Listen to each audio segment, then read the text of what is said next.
The more I think about this, the more it actually does make a lot of sense, even though at first glance, it sounds really wacko. And it's not a facade or a lie like Justin's whole life. I'm Jasmine Lane. Welcome back to another episode of Over Opinionated. If you like this kind of stuff, feel free to subscribe to the channel if you haven't done so already. You can also like the video. That helps YouTube show it to more people, and comment your thoughts down below. This Christmas, the only gift I want is to make my liberal parents proud of the hard work that we're doing over here on the conservative side. And your support means an awful lot. Now, as I stated at the beginning of this video, there is a revelation of sorts that has come to me. And boy, oh boy, does it ever make a whole lot of sense. It's a very weird twist on what's going on. I'll leave you with that. Before we jump into that, though, there was the third non-confidence motion in the Trudeau government where they used Jagmeet Singh's own words saying, well, buddy, you said it. I don't want a liberal government. I don't want Justin Trudeau as prime minister. We have absolutely ripped up the agreement with Justin Trudeau. Justin Trudeau is playing political games, and the only person that's winning is himself. The Liberal agreement with the New Democrats is very strong, despite all of what Jagmeet previously said. He has come across very out of touch. He's ignored a lot of the problems people are going through. People are absolutely fed up with and done with Justin Trudeau and the Liberals. We're ready for whenever election comes. We're going to vote against any measure that attacks working people. So it comes as zero surprise that both the NDP and the Liberal governments voted against the Conservative motion to get rid of Justin Trudeau once and for all, which is something we all knew. I mean, we all knew that with that coalition, the Bloc is now involved in it, that this probably wasn't going to come to fruition. And you know what, though? Some people may say that Pierre Poilievre is just wasting time with these non-confidence motions. And I think that at a certain period, I agreed with that. I don't know that I do anymore. I actually think that what he's doing might be the most brilliant thing of all time. And to get us into that conversation, here is some of what Jordan Peterson had to say when he was on a podcast with his daughter, Michaela Peterson. Hopefully in October, things turn around and things start to right themselves. But if you fly into Toronto after you've been away for a while, it's stressful. The problem is we're going to find out in Canada that things are a lot worse than we thought, because I'm sure that Trudeau is so spectacularly incompetent that there's endless discoveries of corruption and idiocy to be unveiled.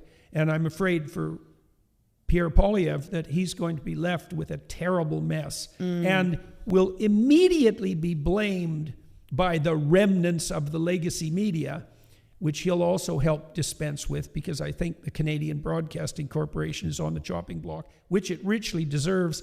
$1.4 billion in direct subsidy a year, $600 million in government advertising. Anyways, it's a sad scenario, and I wish Danielle Smith plenty of luck in Alberta as she's trying to take on the federal government. She's a tough cookie and a reliable person as far as I'm concerned. And Pierre he's got his rough edges and he's got sharp teeth, and someone like that is necessary, but he's also maturing very rapidly into his role. I really like his wife, and he's got an actual family instead of the pretend family that our friend Justin had. And it's not a facade or a lie like Justin's whole life. The Conservatives are going to win an overwhelming victory, and they're actually conservative, God willing.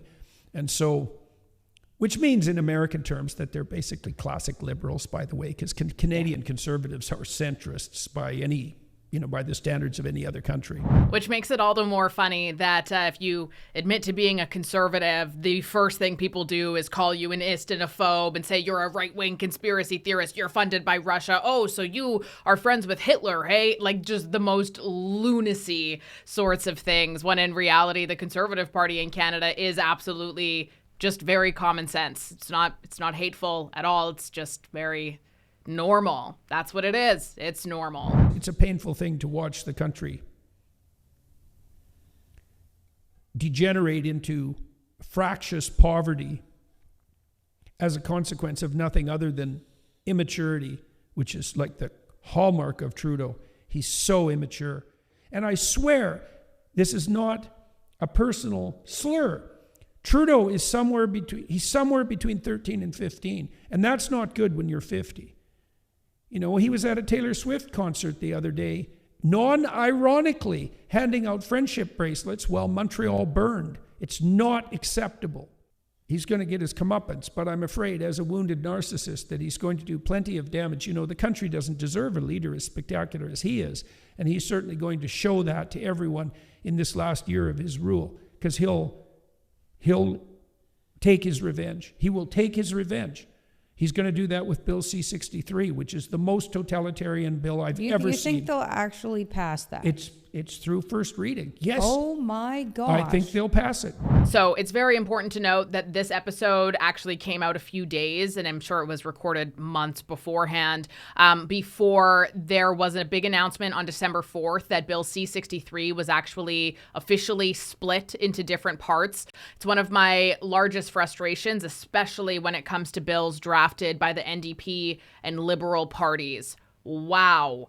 Are those ever worth a read? Because they always use something that is shocking, emotional, or it involves children. It always freaking involves children, because then when somebody votes against it, you can say, you don't want to protect our kids. And it's like the bill had nothing to do with protecting kids. In fact, all of the laws in the bill that had to do with protecting kids are laws that we already have.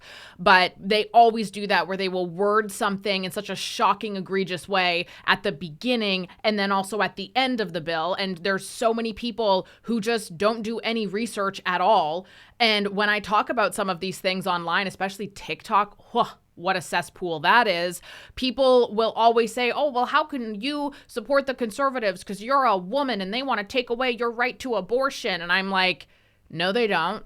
Have you read the legislature? Did you read the bills that they voted against, that you're claiming is them trying to take away my right to abortion? Oh, no, you didn't? Okay, cool. So you just read the headline fear-mongering portion. You didn't actually read the contents of the bill, in which it had absolutely nothing to do with abortion at all. Gotcha. And that is something that they use time and time again. It's always used as some sort of a political weapon to demonize the party that votes against it while omitting what is actually inside of the bill. And Bill C-63 was designed exactly the same way, where it discusses children. Oh, it's about children and protecting children and those most vulnerable. But when you actually read into the bill, no, it's not. At all. It's not about protecting children in the slightest. That was a nice little cherry-picked piece that they included on there that they decided to run with when it came to promoting this bill, when in reality the bill was nothing about that. Well, it's a bill that purports to protect children from online harm. And that's the beginning of the bill and the end of the bill. Mm-hmm. And the middle is literally the creation of a new extrajudicial system that isn't bound by the rules of legal investigation or guilt, which has an unlimited range of expansion and all the powers of a court. And more, like more than any court in Canada has ever had, as far as I can see. And can you tell people just briefly what the bill is about? Well, here's one of the elements of the bill. So you'll be able to take the complaining types, so the informants. 80% of the population. No, it's not that high. It's about 30%, I would say. That's still scary. Yeah, I know. It's plenty. You'll be able to take someone in front of a provincial magistrate because you're afraid that sometime in the next year they might commit a hate crime, which is the sort of thing that people are being pursued for in the UK now, although they call them non-crime hate incidents. They're not actually crimes there, although they're recorded and they come up if you do an employment search for someone. And there's thousands of people being persecuted for non-crime hate incidents, including journalists. Non-crime hate incidents. So Orwellian. It's unbelievable. Yeah. Anyways, if I'm afraid that you might commit a hate crime, on the basis of my fear, if the magistrate agrees that my fear is warranted, and God only knows how that is to be adjudicated, it would certainly be warranted, let's say, in my situation, because I'm a repeat offender, as the college has so, morally pointed out. I'm at high risk to reoffend with my appalling opinions, like, for example, the opinion that it's a crime against humanity to slice the breasts off minor girls who are confused about their life because they've had their brains addled by their appalling teachers. And were not protected by their cowardly psychologists and their criminal butchers, the criminal butchers who are masquerading as surgeons. I can be afraid that someone like me might utter some opinion that's hateful against some protected group. Gender expression, by the way, is protected in Canada. Gender expression literally is fashion. Literally. It's literally fashion. It's, how you present yourself. It says your hair, your nails, your clothing, that's how you express yourself as a woman when you're a man. Anyways, if you're afraid that someone might commit a hate crime and the judge agrees, then he can fit that person with an electronic surveillance bracelet and basically keep him in his house for a year. No. Yes, absolutely. 100. Read it yourself. Bill C-63. It's in the middle. That's more than that. What? Stop any communication on social media, monitor all the social interactions in real life, and force the person to submit their body fluids on a regular basis for analysis for reasons that just are not specified in the bill. I suspect they got it from domestic abuse cases where, if you are a domestic abuser, if you're violent and you drink alcohol, you're much more likely to be violent. Yeah. I mean, alcohol makes people violent, especially if they're already somewhat violent. So I imagine they just lifted it from there. Hate crime, oh my gosh, domestic violence. Yeah, it's beyond comprehension. It's beyond comprehension. I still can't believe that's what that bill says. If you have never read through the bill, it's a lot. It's very long, but wow, it is very, very worth it. And here's the part where a piece of me thinks, and this is kind of wacko, that Pierre Poilievre is actually incredibly smart. Because in the House of Commons over the last few weeks, you have had Liberal representatives coming up saying to the Speaker of the House when they're talking about Conservatives, how because the Conservatives have essentially stalled Parliament because of the Green Slush Fund documents, that they can't pass anything and they're just wasting all this time, and it's these mean Conservatives. We already have in this place on the table legislation to combat hatred in Canada. That is Bill C-63. If they want to support that legislation, that would help all Canadians. That nothing's getting done because of these mean Conservatives. Which, isn't actually true. Nothing's getting done because you are hiding something big. So I have a theory. While I'm sure the Conservatives, when they first brought forward all of this Green Slush Fund information and demanded to see the documents, that they could have never anticipated that the Liberal government actually wasn't going to give them up unredacted, and that it would have stalled Parliament for as long as it has, where very few things have actually been able to go through or get passed. Obviously, there has been a few, but the vast majority of them aren't. And Pierre Poilievre just yesterday gave this big speech. I did a video on it as well, where he said to Justin Trudeau that it would be unreasonable for him to ask him to improve. And so what he was doing instead was pleading to Trudeau to please stop everything that he's doing and just stop anything new until the Conservatives get in. And that kind of sent me down a bit of a rabbit hole where Bill C-63, it had already passed first reading. It's on its way to pass in the House. And one reason why it has been unable to is because of Parliament being in a gridlock right now over this Green Slush Fund.